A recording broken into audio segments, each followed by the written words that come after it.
Hello everyone, thank you so much for joining me on my channel today. Today I have a layout that I made for a Punched Out Thursday to Die For.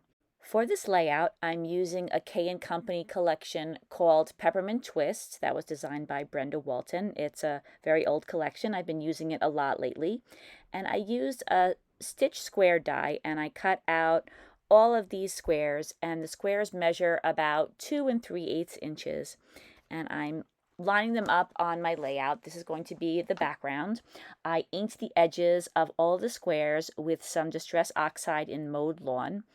And I arranged the squares so that all of the colors would be spread out around the layout. I didn't want too many of the same color in the same place. Once I had all of the squares where I wanted them, I began attaching them down. So I started with the column on the left and I attached all of those squares down, and then I did the bottom row, and then that made it easy to attach all the other squares so that they would be lined up because I had both a horizontal and a vertical line attached down. And I realized that there should be a small border of white cardstock around the outside, and I just kind of eyeballed how big to make it and where to place those squares. And I think it turned out pretty even, but I knew I was going to put a border around the outside, which I'll do in a little bit, so I wasn't worried about it being perfectly even. So I have jumped over to the frame that I'm making now, and you'll see the completed background in just a bit. To make this frame for my photo, I'm using an Elizabeth Craft Designs die called Rosebud, Wreath, and Elements. And I really like this die because a 4x6 inch photo fits really well behind it. There's like a hair on either side of a gap, but you really don't notice it at all. So I had been looking for a die like this, and they had an amazing Black Friday sale, so I picked this up, and I cut it out 4 times. I cut it out 3 times from an 80-pound white cardstock, and then I cut it out 1 additional time from a piece of glimmer paper. So I glue the 3 pieces of plain white cardstock on top of each other, and I'm being very careful trying to line everything up. And then once I had the 3 layers glued together, I glued the piece of glimmer cardstock on top of those 3 layers. And I like the way this gives some extra depth to the die cut. After I made the frame, I started working on the poinsettias. I had already cut them out. You could see a little pile of poinsettias on the left, but I wanted to ink all of the edges, so I'm using some Distress Oxide in Festive Berries. And I'm just putting a little dab of this color on the edges of each of the flowers.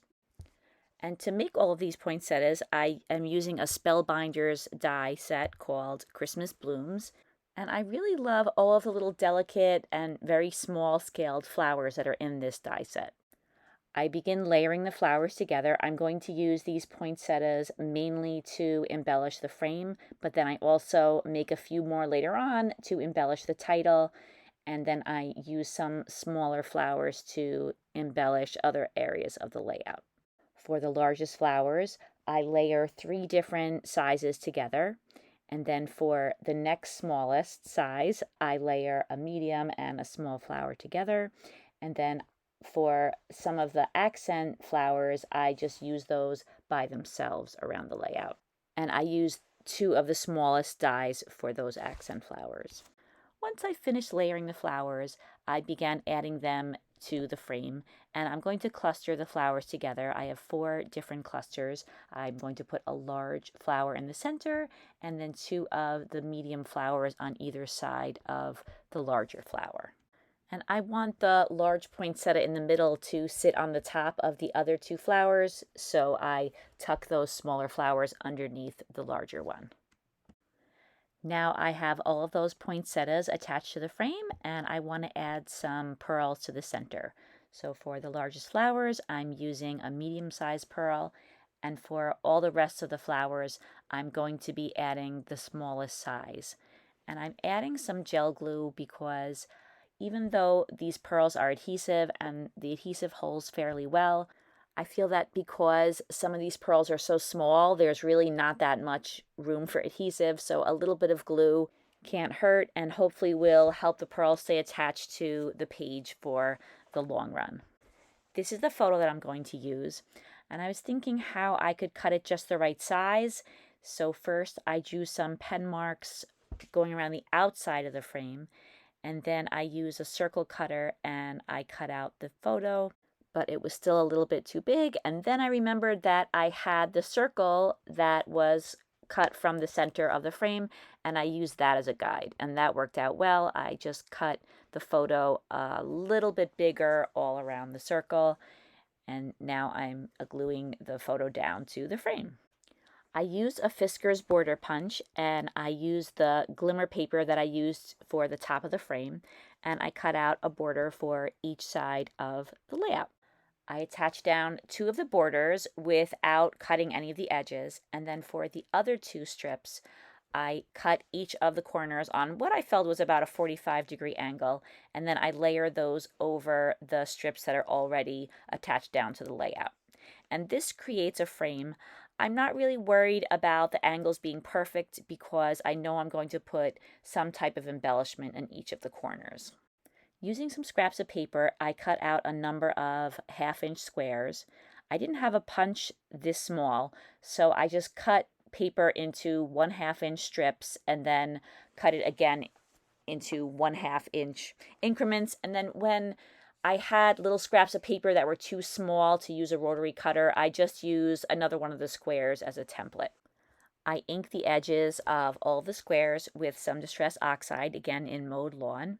I turned the small squares on their side and I attach them down where the larger squares meet, and I like the way that looks. I think it gives a nice finishing touch to the background. Once I had all of those very small squares attached to the layout, I decided that I wanted to pop up the photo. So I'm using that same circle from inside the die cut, and I'm using that as a template to cut out a piece of foam. But then before I attached the foam down, I was thinking that there was a really minusculely small gap between the frame and the photo, and this foam is a very bright yellow, so I thought it would make sense to attach down some white cardstock to cover the gap, and that way there's no chance that that bright yellow foam would show through the front. So I took the backing off and attached it down with some ATG adhesive, although I do go back later off camera and I add some gel glue to the back of the photo just to hold it down a little bit more. I die cut some flourishes or some swirls. You could see there on the layout. The die that I use is to the left of the layout, and I did the same thing that I did with the frame. I cut out several layers, although I only used 3 layers in total for the swirls, and I did put that glimmer white cardstock on the top of the swirls as well. And both the square and the swirl are unbranded dies. In the past, I purchased a lot of dies from Amazon and from eBay, and they often arrive in plastic bags and they don't have any identifying information on them. And I'm sorry about that because I know a lot of times people are wondering which dies I used and where they can get them, so I apologize for that. I'm doing a little more embellishing with those very small flowers. I'm adding one of them to each of those very tiny squares. And just to be safe, in case you could see even a small part of them, I'm adding the small squares to the larger squares that are right behind the photo, but I think that a tiny bit of them are visible. For the title and for 4 small stickers that I'm putting in each of the corners, I used foam stickers from the Simple Stories collection Holly Days, and the colors in that collection go very well, I thought, with this paper collection that I'm using. So the title is Merry and Bright, and as I said, I put 4 stickers, 1 in each of the corners, and they're all a little bit different, but they all go together. Now I'm attaching down those flourishes using some ATG adhesive, and again I do go back and add some gel glue to them. I just don't want to glue them down just yet because I just want to make sure that their placement is where I want it to be. I use some of the green pattern paper from the collection, and I use the dies from the Christmas Blooms die set, and I cut out a whole bunch of leaves. There were 2 different sizes, and even though they're very small, I did ink the edges of all of these leaves. I started by using mowed lawn, but the mowed lawn Distress Oxide was the same color basically as the leaves. So then I decided that if I used Rustic Wilderness, the inking would be a little bit more noticeable. So I inked all of the edges with the Rustic Wilderness, and now I'm tucking them into each of these poinsettia clusters. In each of the clusters, I place the larger leaf closer to the frame, and then I put the smaller leaf on the other side of the larger leaf. As I was looking at the layout, I was thinking that those very tiny poinsettias needed some kind of center, and I wasn't sure if it was going to be an excess of pearls because I already have a lot of pearls in the layout, but I decided that I was going to put just a very, very tiny pearl in the center of each of those poinsettias. Now I wanted to add some poinsettias to the title. I like the idea of tying the title in with the rest of the layout. So I layered up some more poinsettias, and since I'm going to be resting them on top of the title, I put 2 pieces of foam on the back of each of those poinsettias, and that way they will sit nicely on top of the title, which is a foam title, so it's already popped up a little bit. So I attached those poinsettias down and some leaves as well. And then I was thinking that I had so many of these little tiny flowers, and I was wondering if they would look nice on the flourishes. And I tried them out, and I really liked the way that looked. So I got my glue and I attached a couple of those flowers down. And I think that that addition helps to tie the flourishes in with the frame. I don't have too many embellishments to go along with this paper collection, but I do have a little snowman. It's a chipboard snowman, and I thought that this would be a nice addition to the frame. The frame is so perfectly symmetrical, and I wanted to break that up a little bit with this little tiny snowman. So I attached him down, and then I went back to all of the flowers that I hadn't added pearls to the center of, and I added some pearls to each of those flowers. I was thinking that it might look nice to add some of these very small leaves to the tiny flowers that are on the flourishes, and I liked the way that looked. I felt that, again, it helped to tie those flourishes together with the frame. As a finishing touch, I added some self-adhesive pearls to the frame, and this didn't work too well because that glimmer paper doesn't really allow adhesive things to stick to it very well. So I stuck the pearls down here, but I had to go back later on with some glue and spend a little bit of time trying to line those pearls up and make sure that they're securely attached to the frame. And that's the very last touch. Here are some close-ups of the layout. Thank you so much for watching, everybody. I really appreciate it.